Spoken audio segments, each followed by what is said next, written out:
Narinig mo na ba ang araw bumaba si Hesukristo sa impyerno? Ito ay hindi isang mito o isang simpleng teolohikong interpretasyon. Ito ay isang katotohanan sa Biblia na naghahayag isa sa mga pinakadakilang misteryo ng pananampalatayang Kristiyano. Bakit si Jesus pagkatapos ng kanyang kamatayan sa krus ay pumunta sa kaharian ng mga patay? Ito ba ay isang parusa, isang simbolikong gawa, o isang kaganapan ng napakalaking espiritual na kahalagahan? Ano ang ating tuklasin ngayon radikal na nagbabago ang ating pangunawa sa kaligtasan at espiritual na pakikidigma? Dahil kung ano ang nagawa ni Jesus sa kabilang buhay lumampas sa kung ano ang iniisip natin. Hindi lang niya nasakop ang kamatayan, nilupig niya ang kadiliman, ipinahayag niya ang kanyang tagumpay laban kay Satanas, at pinutol niya ang mga tanikala ng buong sangkatauhan. Nayanig ang kaharian ng mga patay noong araw na iyon, at kung ano ang isinisiwalat sa atin ng Biblia tungkol dito ng pambihirang kapangyarihan. Ngunit narito ang tanong, ilang mananampalataya ang nagtatanong sa kanilang sarili. Ano ang epekto ng pangyayaring ito sa iyong buhay ngayon? Sapagkat kung si Jesus ay bumaba sa kailaliman ng impyerno, ito rin ay para sa iyo, para sa iyong walang hanggang hinaharap, at para sa iyong espiritual na pagpapalaya. Ano ang matutuklasan mo sa video na ito ay isang katotohanan na kakaunti lamang ang nakakaalam at maaaring magbago ng iyong pangunawa sa pananampalataya. Kaya't manatiling nakatutok hanggang sa huli, dahil bawat paghahayag ay ibabahagi natin, maaaring baguhin ang iyong walang hanggang tadhana. Bago tayo magsimula, sabihin sa akin sa mga komento, narinig mo na ba ang kaganapang ito? At kung naniniwala ka sa kapangyarihan ni Hesukristo, tulad ng video na ito, mag-subscribe sa channel at paganahin ang mga notification para hindi makaligtaan walang mahalagang biblikal na katotohanan tulad nito. Papasok na kami ngayon sa puso ng kapahayagang ito sa Biblia. Ihanda ang iyong sarili dahil kung ano ang iyong matututunan ay hindi ka panipaniwalang makapangyarihan. Ang impyerno ay isang katotohanan sa Biblia na tumatakbo sa luma at bagong tipan. Ito ay hindi lamang isang lugar ng pagdurusa, ngunit isang komplikadong konsepto na unti-unting inihayag sa kasulatan. Sa lumang tipan, ang Sheol ay madalas na tinutukoy bilang kaharian ng mga patay. Isang madilim na lugar kung saan naghihintay ang mga kaluluwa sa kanilang kapalaran. Taliwas sa tanyag na ideya ng nagniningas na impyerno, ang Sheol ay isang neutral na lugar kung saan magkakasamang nabubuhay ang mga matuwid at makasalanan. Gayunpaman, ang bagong tipan ay nagbibigay ng higit na paglilinaw. Ang impyerno ay hindi isang simpleng inaasahan, ngunit isang tiyak na espiritual na kahihinatnan.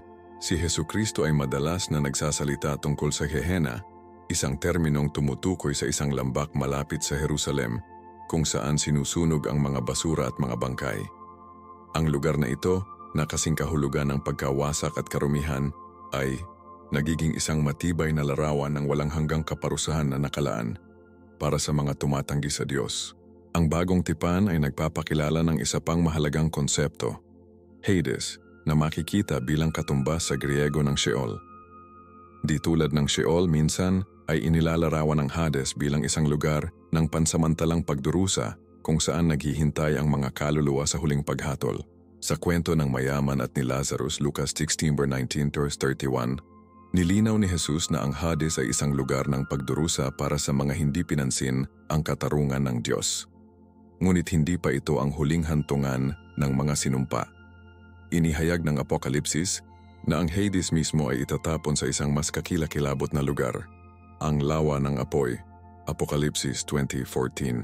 Ito ang magiging pinakahuling parusa, hindi lamang para sa mga nawawalang kaluluwa, kundi para kay Satanas at sa kanyang mga nahulog na anghel. Ang lugar na ito, ng walang hanggang paghihiwalay sa Diyos, ay ang wakas ng lahat ng paghihimagsik laban sa lumikha. Mahalagang maunawaan na ang impyerno ay hindi isang imbensyon ng tao na nilayon upang takutin, ngunit isang espiritual na katotohanan na kinumpirma mismo ni Hesukristo. Paulit-ulit niyang binalaan ang kanyang mga disipulo tungkol sa mga kahihinatnan ng kasalanan at ang kahalagahan ng pagpili ng buhay na walang hanggan sa Diyos. Kapansin-pansin kung gaano kaseryoso ang sinabi ni Jesus tungkol sa impyerno, kadalasang higit pa sa langit. Para saan? Dahil alam niya na ang kapalaran ng mga kaluluwa ay nakataya, ang Diyos, Sa kanyang walang katapusang pag-ibig ay laging nag-aalok ng isang paraan, pananampalataya kay Hesukristo bilang tagapagligtas. Ngunit ang mga tumatanggi sa biyayang ito ay inilalantad ang kanilang mga sarili sa tiyak na paghihiwalay sa Kanya.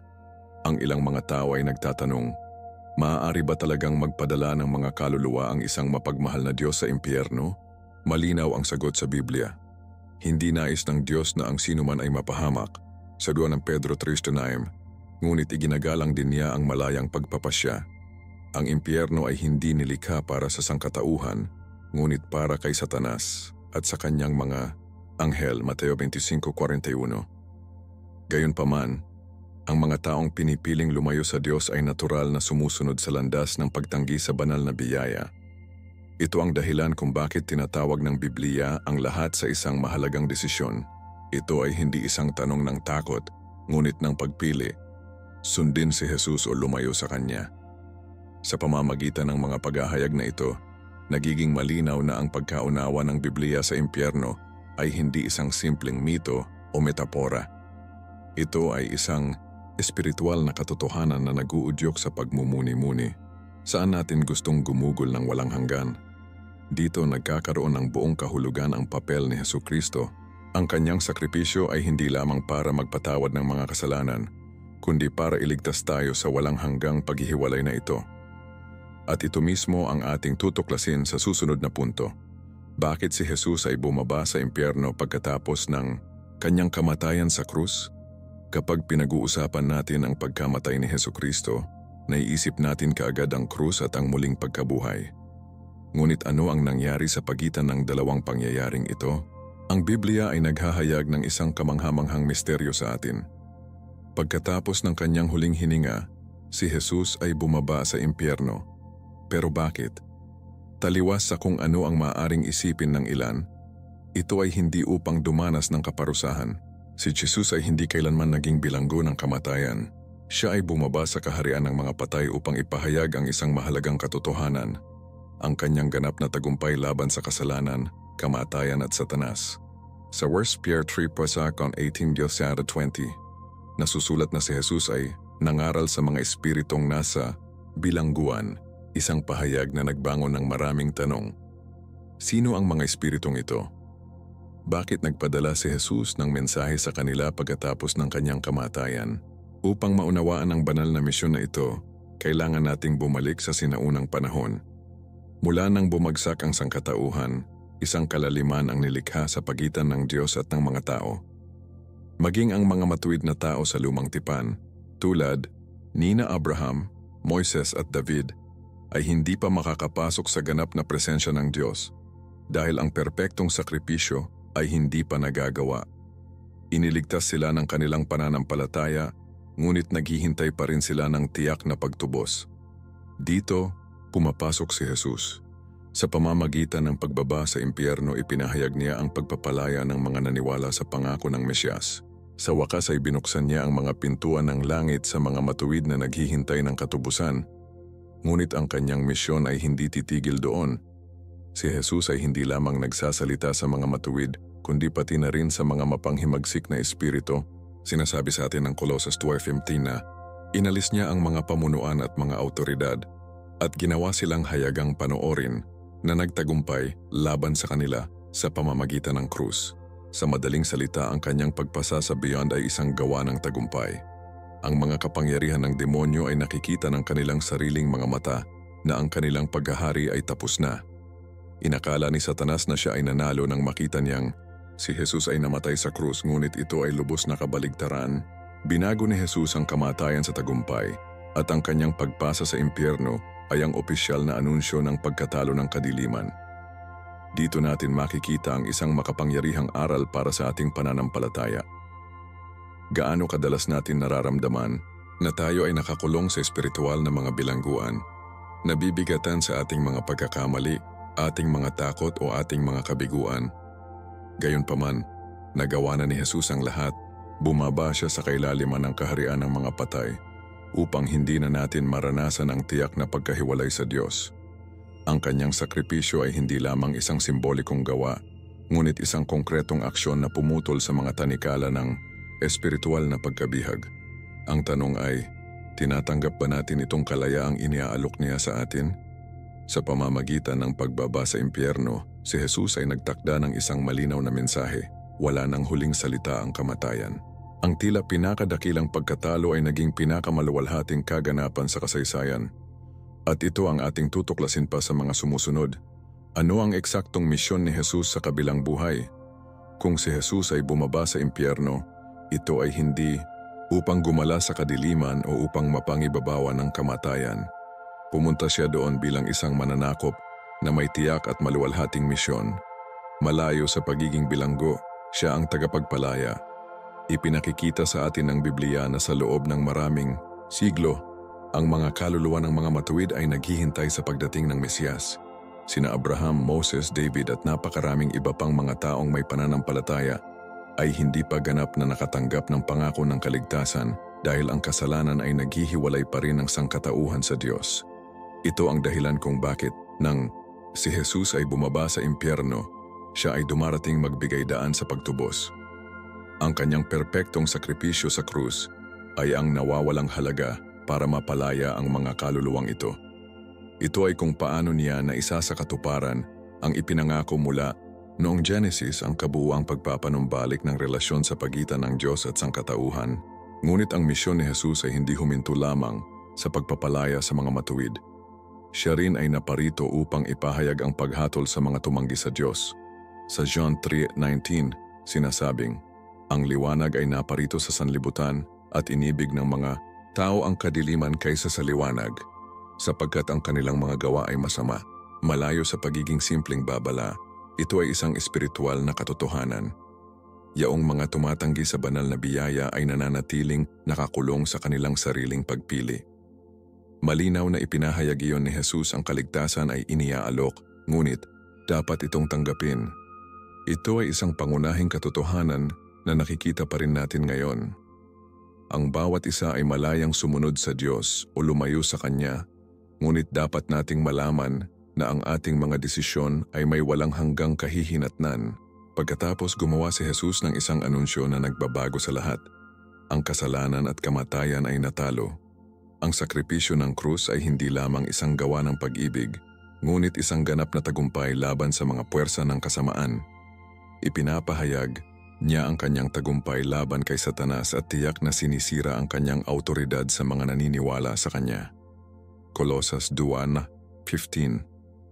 Nagpapaalala sa atin na pinahiya ni Jesus ang mga kapangyarihan ng kadiliman na pinatunayan ang kanilang pagkatalo sa harap ng buong espiritual na sansinukob. Isipin ang eksena. Inakala ng mga puwersa ng demonyo na sila ay nanalo nang makita ang anak ng Diyos na namatay. Ngunit ngayon, siya ay nagpakita sa kanilang harapan bilang isang matagumpay na hari. Ang katotohanan ito ay nagtuturo sa atin ng isang bagay na mahalaga. Si Jesus ay hindi kailanman dumating sa ating buhay upang iwanan tayo sa pagdurusa o walang hanggang paghihintay. Dumating siya para palayain tayo, ibalik tayo at bigyan tayo ng kinabukasan. Marami sa ngayon ang namumuhay bilang espiritual na mga bilanggo na nakakulong sa kanilang sariling mga pagkakamali, panghihinayang at takot. Ngunit binayaran na ni Jesus ang halaga. Kung naniniwala tayo sa Kanya, mayroon tayo ang katiyakan na ang ating mga tanikala ay naputol. Dito matatagpuan ang tunay na kapangyarihan ng Ebanghelyo.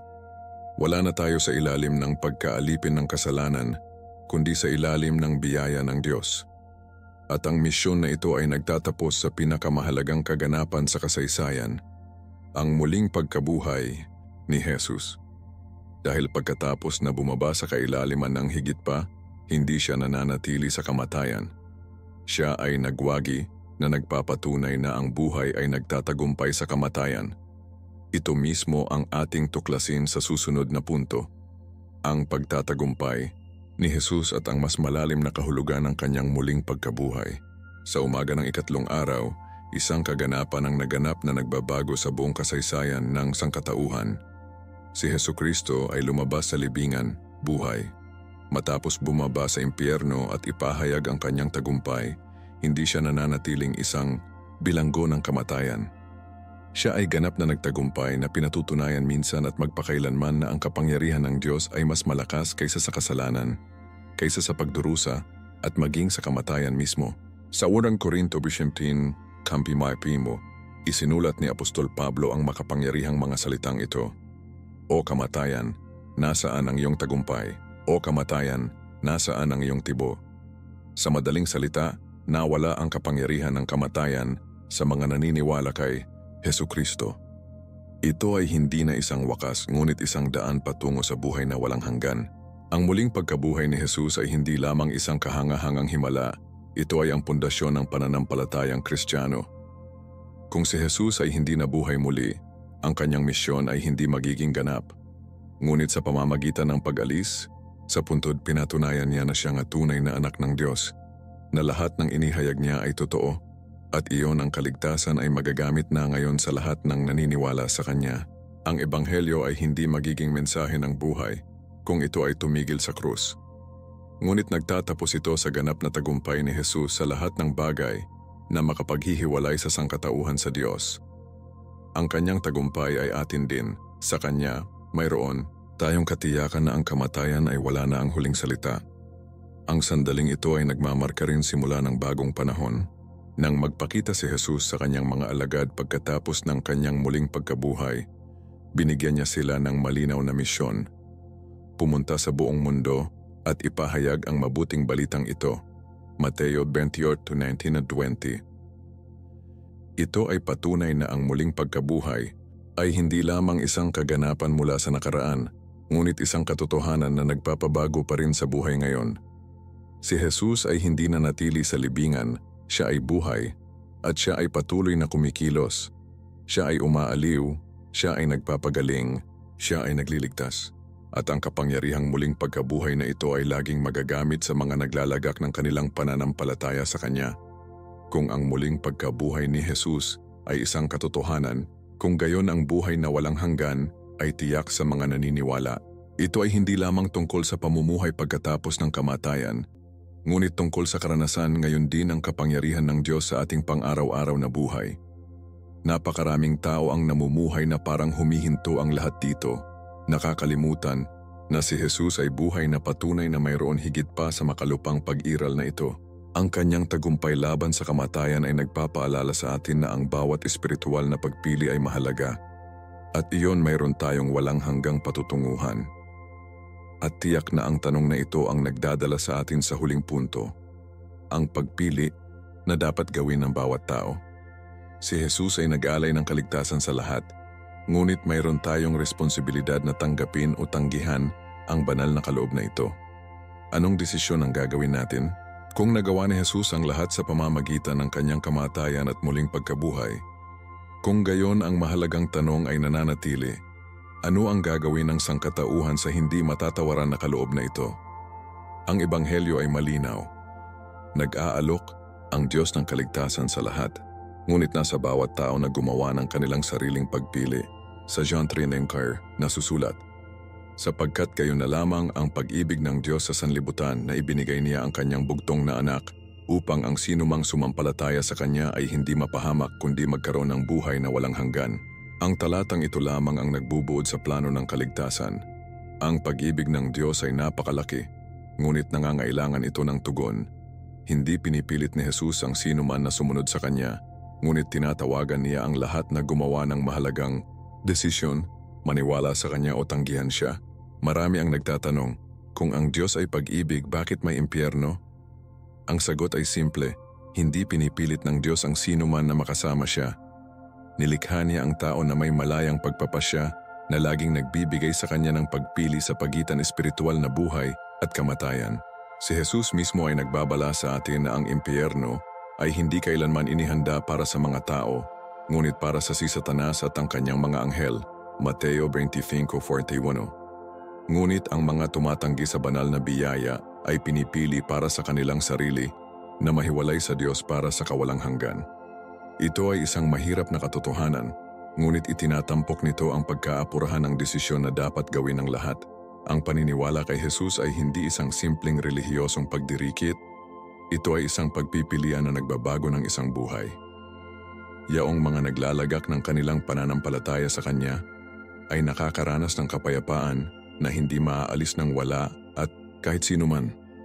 Tumatanggap sila ang katiyakan ng isang maluwalhating kinabukasan kasama ng Diyos.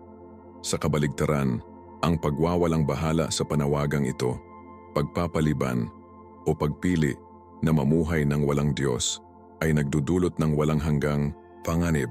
Napakaraming tao ang namumuhay na parang ang buhay na ito ang mahalaga. Nakakalimutan na ang ating pag-iral dito ay isang hininga lamang kumpara sa kawalang hanggan.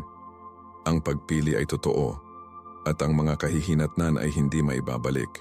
Ngunit hindi sapat na maniwala lamang kay Jesus ayon sa teorya. Ang tunay na pananampalataya ay nagpapakita ng sarili sa pagsunod at sa pagbabago ng puso. Si Jesus ay hindi naghahanap ng mga alagad na tatanggap sa kanya ng lip service, ngunit para sa mga lalaki at babae na katuon sa pamumuhay para sa kanya, na sumasalamin sa kanyang pagmamahal at lumakad sa kanyang mga daan. Ibinigay niya ang lahat para iligtas tayo, ngunit inaasahan niyang tutugon tayo sa kanyang pag-ibig ng may buhay na nakalaan sa kanya. Kaya ang tanong ay lumitaw, anong pipiliin natin? Ginawa ni Jesus ang lahat, ibinigay niya ang lahat, ngunit iniiwan niya sa atin ang responsibilidad na tumugon sa kanyang tawag. Ang kawalang hanggan ay nakasalalay sa desisyong ito.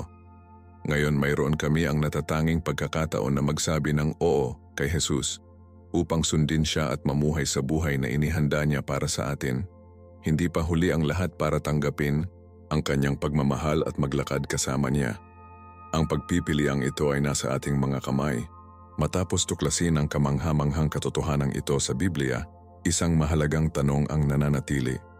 Ano ang gagawin mo sa paghahayag na ito? Sinakop ni Hesukristo ang kamatayan, pinutol ang mga tanikala ng kadiliman at ibinigay ang lahat, ang pagkakataon para sa buhay na walang hanggan. Ngunit ang mahalagang regalong ito nangangailangan ng tugon. Naniniwala ka ba sa tagumpay na ito? Tanggap mo ba ang kaligtasang iniaalok niya sa iyo? Kotse ang pagpili na ito ang magpapasya sa iyong walang hanggang tadhana. Sabihin sa akin sa mga komento. Ano ang natutuhan mo ngayon na higit na nakaapekto sa iyong pananampalataya? Mayroon bang isang aspeto ng pagbaba ni Jesus sa impyerno na hindi mo alam? Inaasahan kong basahin ang iyong mga tugon at makipag-usap sa iyo. Ang iyong patutuo ay makapagpapalakas ng pananampalataya ng iba.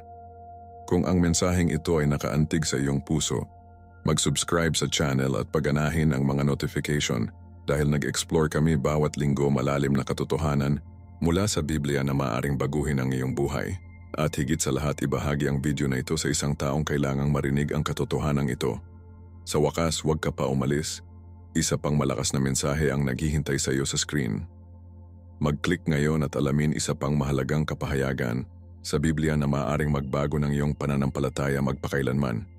Pagpalain ka ng Diyos at magkikita tayo sa lalong madaling panahon. Marco